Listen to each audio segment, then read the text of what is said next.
जिस गौतम के सामने दुनिया घुटने टेकती थी, पुलिस कमिश्नर की भी जिसके सामने हो जाती थी हवा टाइट, वो क्यों अपने ही ससुराल में गरीब घर जमाई की तरह रह रहा था।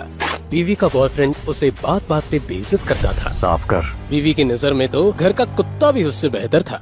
जब तक इस घर जमाई की छुपी हुई थी सच्चाई, किसी ने की खिंचाई तो कभी उसे चोट पहुंचाई। फिर एक दिन डोंगरी से दुबई तक उसने फोन जो खड़काया, टाइम हो गया है दहाड़ने का।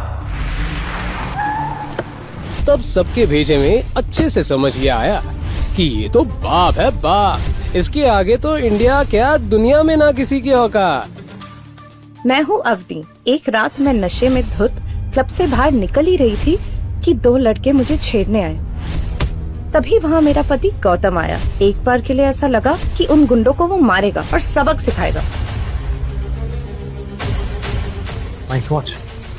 क्या? अरे लेकिन वो तो फट्टू निकला। मुझे कभी एक गरीब, निठल्ला और निकम्मा पति नहीं चाहिए था, जिसके सामने कोई मेरी बेइज्जती कर जाए और वो मेरा मजाक बनाकर छोड़ दे। पता नहीं क्यों मेरे दादाजी ने इस गौतम को मेरे गले बांध दिया। एक ऐसा पति जो ससुराल में बर्तन धोता है, झाड़ू पोछा लगाता है। इस गौतम की वजह से हमारे पूरे अग्रवाल खानदान का मजाक बन के रह गया है। मेरा सपना था कि मुझे एक ऐसा पति मिले जो बहुत अमीर हो, जो मुझे महंगे रिंग्स देकर बार बार मुझे स्पेशल फील करवाए, जो हमारे बिजनेस को आसमान की ऊंचाई तक ले जाए, ना कि गौतम जैसा गरीब पति जो मुझ जैसी करोड़पति बाप की बेटी को 10 रुपए का नकली फूल भी ना गिफ्ट कर पाए। आप लोग यही सोच रहे हैं ना कि आखिर मेरी ऐसी क्या मजबूरी थी जो मुझे ऐसे सड़क छाप से शादी करनी पड़ी। लेकिन इस सवाल का जवाब सिर्फ मेरे दादाजी के पास था। पता नहीं उन्होंने इस निकम्मे गौतम ने ऐसा क्या देख लिया जो जबरदस्ती मेरी शादी इस पटियाल से करवा दी। शादी के बाद मैं रोज गौतम पर चिल्लाती थी। मैंने उसे सैकड़ों बार कहा है कि कम से कम 5,000 की नौकरी कर ले, लेकिन उसे अपनी बीवी और ससुराल वालों का ड्राइवर और नौकर बनने के अलावा कुछ और सोचता ही नहीं। फिर एक दिन तो मानो जैसे लॉटरी ही लग गई। शहर के सबसे बड़े बिजनेसमैन कबीर गोयनका ने 50 करोड़ की डील साइन करने के लिए मुझे अपने ऑफिस बुलाया।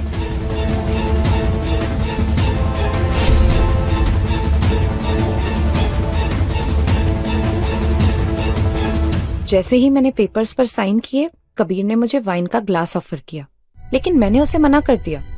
पर वो माना ही नहीं और मुझे जबरदस्ती वाइन पिलाने लगा। मुझे समझ नहीं आ रहा था कि कबीर की बदतमीजी का मैं क्या जवाब दूं कि तभी कबीर के चेहरे पर एक जोरदार गुस्सा पड़ा। मैं हैरान रह गई, क्योंकि कबीर को मारने वाला कोई और नहीं, मेरा पति गौतम था। You are finished man. साले 2 कौड़ी के आदमी घर पे बीवी के टुकड़ों पे पलता है और ये मुझे मारने की हिम्मत दिखा रहा है। तेरे साथ अवनी का पूरा परिवार झेल जाएगा, देख तू। ये मार तुझे इतनी महंगी पड़ेगी कि तेरी 7 पुश्तें मुझे किस्तें भरती रहेंगे। अभी भी वक्त है, अवनी को मेरी बाहों में छोड़ के जा जाए यहाँ से। गौतम ने एक हीरो की तरह वो डॉक्यूमेंट्स फाड़कर कबीर के मुंह पे फेंक दिए।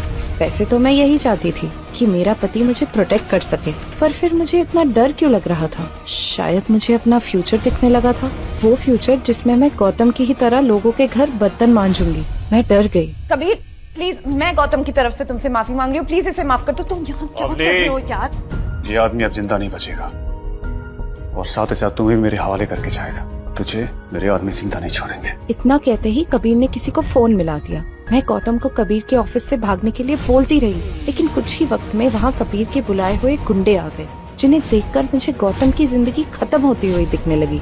उनमें से एक गुंडे ने गौतम पर हमला करने की कोशिश की, लेकिन गौतम ने पलटवार किया और एक सुपर हीरो की तरह उस गुंडे को पीटा। ये सब देख कबीर के होश उड़ गए। फिर उसके बाद गौतम ने बाकी गुंडों को इशारा करते हुए आगे बढ़ने को कहा।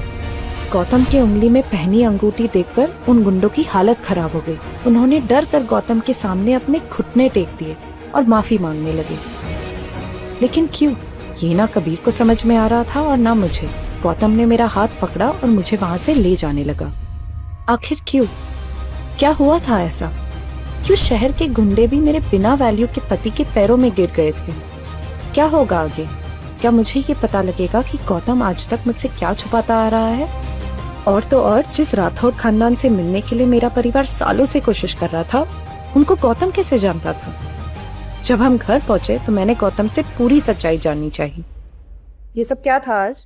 तुमने मुझे कबीर से बचाया, बहुत बढ़िया। लेकिन वो लोग तुम्हें देख के ऐसे सहम क्यों गए? वो शायद मेरी पहचान को लेकर उन्हें गलतफहमी हुई होगी। और वैसे भी दुनिया में हमारी शक्ल के कम से कम 7 लोग तो होते ही।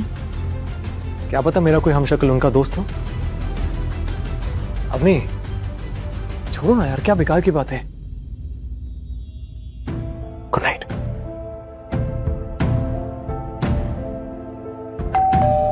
अगली सुबह घर की डोरबेल बजी।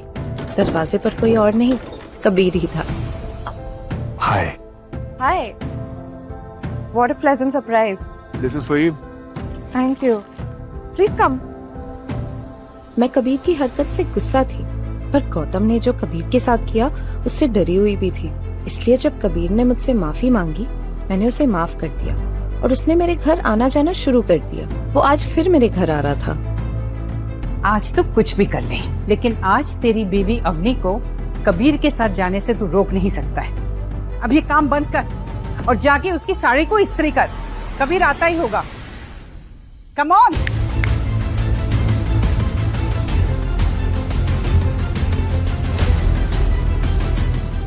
गौतम, कहाँ रह गए थे?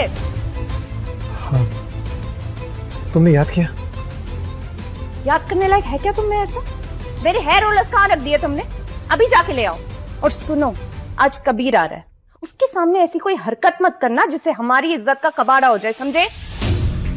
मैं जैसे ही किचन से निकलने लगी, गौतम के फोन पर एक कॉल आया, जिसे गौतम ने इग्नोर किया। लेकिन क्यों, ये मुझे समझ नहीं आया।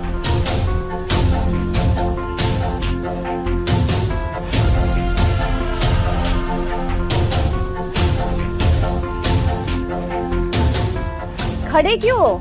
जाओ यहाँ से।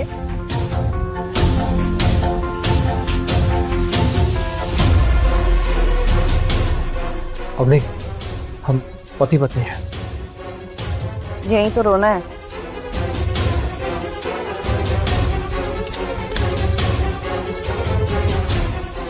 मैं कबीर के बारे में कुछ कहना चाहता हूँ। वो अभी भी सुधरा नहीं है। तभी तुम्हारे करीब आता है, ऐसा लगता है तुम्हें छोकर ही मानेगा। और जब तुम्हें देखता है तो उसके शक्ल पर गंदगी दिखती है मुझे। गौतम, कबीर मुझसे क्या चाहता है उसकी चिंता करने की तुम्हें कोई जरूरत नहीं है। और वैसे भी वो जैसा भी है तुमसे तो बेहतर है। And for your information, Kabir मेरी नई कंपनी में इन्वेस्ट कर रहा है और मुझे नए प्रोजेक्ट्स दिलाने में मदद कर रहा है। और तुम मेरे दिए हुए टुकड़े पे जी रहे हो।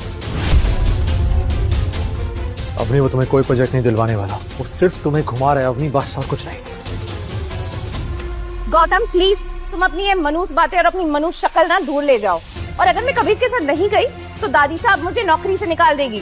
फिर इस घर का खर्चा, मॉम डैड का खर्चा और तुम्हारा ये बोझ कैसे उठाऊंगी? जस्ट गेट आउट यार, जस्ट लीव। मुझे 1 मिनट के लिए एहसास तो हुआ कि मैं कुछ ज्यादा ही बोल गई थी। मेरे ताने सुनकर गौतम की आंखें तपतपा गई थी।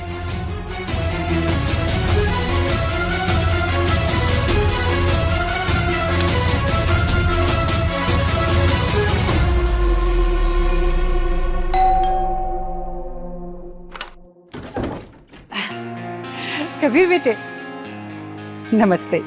अवनी तुम्हारा इंतजार कर रही है, आओ। मम्मा के मुंह से कबीर का नाम सुनते ही गौतम टेंशन में आ गया था। अरे ये लो, आ गया मनूस मुंह लटकाकर। अरे अब खड़ा क्या है? कबीर आया है, जाके चाय लेकर आओ। जाओ। उसे ये एहसास हो गया था कि अब कबीर प्यार का दिखावा करके उसकी बीवी यानी मेरे करीब आने की कोशिश कर रहा है।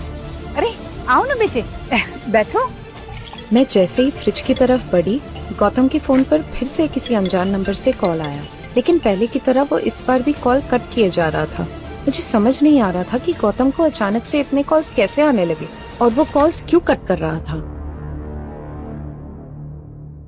मैंने कबीर के लिए साड़ी पहनी। मुझे साड़ी में देखकर गौतम देखता ही रह गया। मैं साड़ी वगैरह कम ही पहनती थी, शायद इसलिए मुझे देखकर सबके होश उड़ गए थे।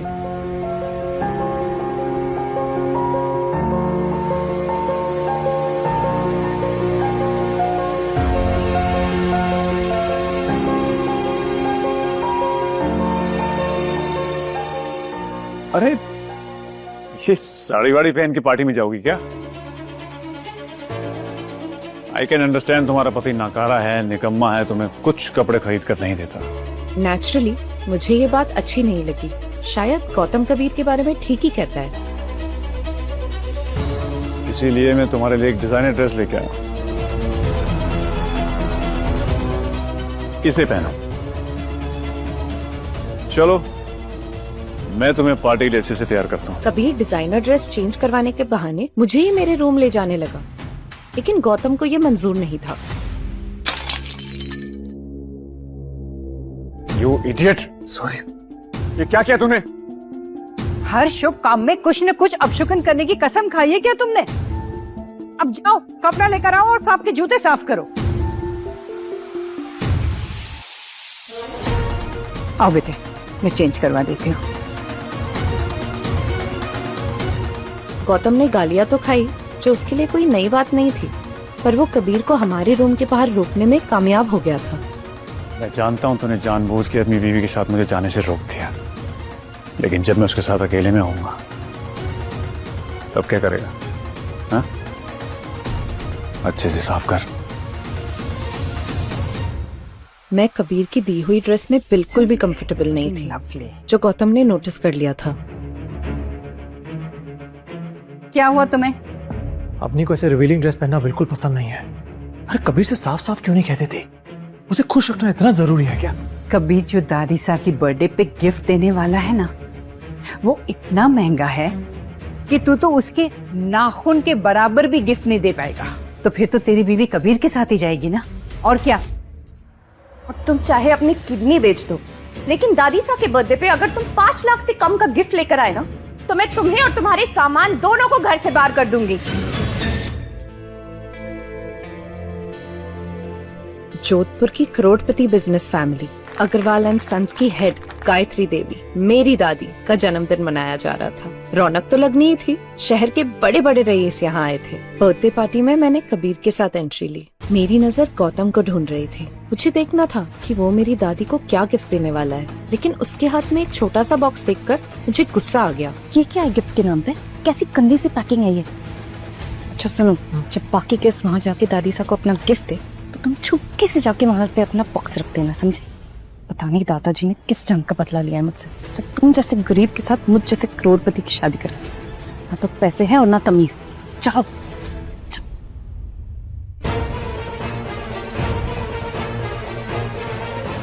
थोड़ी देर बाद पार्टी में किसी के कदम पड़े। मैं खुश नहीं थी, क्योंकि ये लड़की कोई और नहीं, मेरी कजिन शनाया थी, जो मुझे नीचा दिखाने का कोई भी मौका नहीं छोड़ती थी। उसने दादी को गिफ्ट में एक चमकदार नेक पीस दिया, जिसे देखकर दादी की खुशी का ठिकाना नहीं था। इतने चमकदार हीरे तो मैंने अपनी 75 साल की उम्र में कभी नहीं देखे। इस घर की बाकी लड़कियों से तू कितनी स्मार्ट और समझदार है शनाया। गौतम को मेरी इंसल्ट बर्दाश्त नहीं हुई, इसलिए वो खुद को रोक नहीं पाया और उसने कहा, शनाया वैसे ये डायमंड नेकलेस काफी महंगा होगा, नहीं? शनाया को लगा कि गौतम उसे नीचा दिखाने की कोशिश कर रहा है। गौतम को मुंह तोड़ जवाब देने के लिए उसने उस नेकपीस का प्राइस जोर से सबके सामने अनाउंस किया। हाँ, 1.5 करोड़। 1.5 करोड़? इसका मतलब शनाया को ये डायमंड बेचने वाला उससे ज्यादा स्मार्ट निकला। 5 लाख के डायमंड को 1.5 करोड़? वाह। कुछ भी। जो लोग जेब में 500 रुपए लेके घूमते हैं, वो कब से लाखों करोड़ों का ज्ञान देने लगे? तू इस पार्टी को खराब करने आया है क्या? खुद तो निठल्ला है ही, सबके सामने डायमंड का गलत दाम बताकर जानबूझकर मेरी पोती को बदनाम करना चाहता है। दादी साहब, आपको मुझ पर भरोसा नहीं है ना, तो मिस्टर पारिक से पूछ लीजिए। राजस्थान के सबसे बड़े डायमंड मर्चेंट वही है ना, प्लीज। मुझे समझ नहीं आ रहा था कि गौतम क्या करना चाह रहा था। मिस्टर पारेख ने उस नेकपीस की जांच पड़ताल की, और जो उन्होंने कहा वो सुनकर सबके पैरों तले जमीन खिसक गई। किसी ने सस्ते डायमंड की महंगे डायमंड जैसी कटिंग करने की कोशिश की है। पारेख की पार की नजरें कभी धोखा नहीं खा सकती। किसी ने शनाया जी को ठग लिया है। देखा दादी साहब, मैं तो आपसे कह ही रहा था। अरे शनाया किसी ने जो... बस गौतम, बस। तेरी इतनी औकात कि मेरी बहन को झूठा बोले? तू अपना बताना, तू क्या गिफ्ट लेके आया निठल्ले?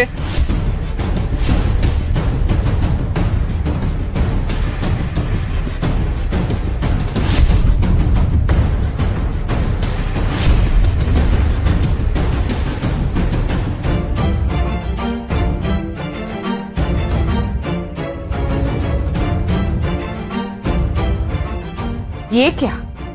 मेरी दादी के लिए सोम बाजार से एक सस्ता सा गिफ्ट। बस आज से, अभी से अग्रवाल खानदान के किसी भी सदस्य से मेरा कोई मतलब नहीं।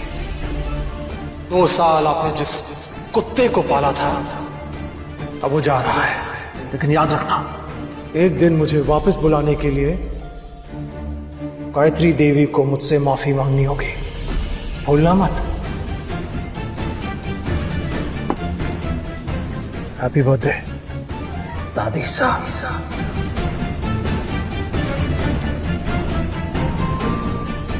जैसे ही दादी ने गौतम का दिया हुआ गिफ्ट बॉक्स खोला, उनके होश उड़ गए। अरे रोको, कोई रोको गौतम को। 2 साल हमारे साथ रह रहा है, लेकिन हम जान नहीं पाए कि हमारे साथ कौन रह रहा है। मैंने तो उसको जापड़ मार दी, अब बर्बाद हो जाएंगे। आखिर क्या था उस बॉक्स के अंदर जिसे देखकर मेरी दादी इतना घबरा गई? आखिर कौन है गौतम? क्या सचमुच वो मेरा नकारा पति है या है उसकी कोई अलग पहचान? क्यों वो हमारे करोड़पति घर में घर जमाई बनकर जिल्लत भरी जिंदगी जीता है? और कैसे पता चली उससे शनाया की गिफ्टेड डायमंड नेकलेस की सच्चाई? आगे की कहानी जानने के लिए देखिए अगला एपिसोड सिर्फ पॉकेट एफएम के यूट्यूब चैनल पर, और रॉयल वारिस के सारे एपिसोड्स को सुनने के लिए डिस्क्रिप्शन में दी लिंक से डाउनलोड करें पॉकेट एफएम ऐप।